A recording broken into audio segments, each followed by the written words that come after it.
Hey everybody, welcome to Orizate. No, it's actually pronounced Ouarzazate, not Orizate, Ouarzazate. Now that we've got that cleared up, back to the tyres. In Morocco, this is a pretty cool, it's an incredible place, not a pretty cool place, it's just a mind-blowing place. We're here testing the Bridgestone Battlax A41. Now, that tyre is essentially, it's like a 90% on-road and 10% off-road tyre. So yeah, we're giving the off-road a good going at the moment, just to see how she works and everything. But so far impressions are really good. We'll delve into the tech stuff immediately, but I mean, my goodness, what a landscape, man. Like, have a go at that. It's an incredible place, far out. I feel pretty privileged to be here, so let's get into the tech stuff. Bridgestone classifies the A41 as a 90-10 tyre for more road-focused riding. The biggest visual difference between the A40 and the A41 is the vastly different tread pattern design, with the A41 sporting a much more aggressive design. The aim here was to disperse more water via an increased sea and land ratio on the shoulder, while spacing out the grooves in the centre of the tyre and allowing for the use of the dual compound front for longer mileage, which is a first for any Bridgestone Adventure tyre.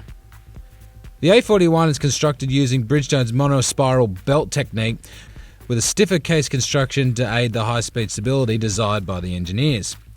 The rear compound, and most of the fronts for that matter, say for 21-inch tyres for example, uses a cap and base design that allows for the harder centre compound to be run underneath the softer side compounds, thus giving the carcass extra stiffness, more rigidity and better stability when braking and cornering.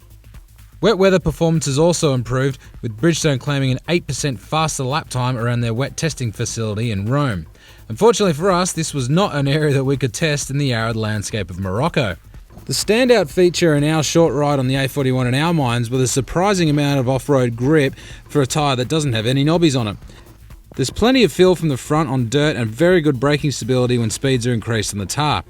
Direction changes were smooth and the tyre had very good high-speed stability when we got to wind the adventure bikes out on the tar. Switching to the Battlax T31 tyre, the T30 replaces the T30 Evo at the top of the touring tree for Bridgestone, which again aims to increase the wet weather performance on offer. The new T31 has a brand new tread design and a bigger adhesion and smaller slip area, which gives the double barrel win of better wet cornering grip and faster response time in the dry. The contact patch is up 7% over the old T30 Evo from 0 degrees to full lean, and more tire on the ground means you can hit that upcoming corner faster and harder. There's no dual compound front with the T31, but on the rear, Bridgestone has used the same 3LC compound design as the A41, whereby the harder centre compound runs underneath the two softer side compounds to aid some extra rigidity under high cornering loads. The T31 performed excellently on the often dusty and slippery road surfaces we encountered on our test in Morocco.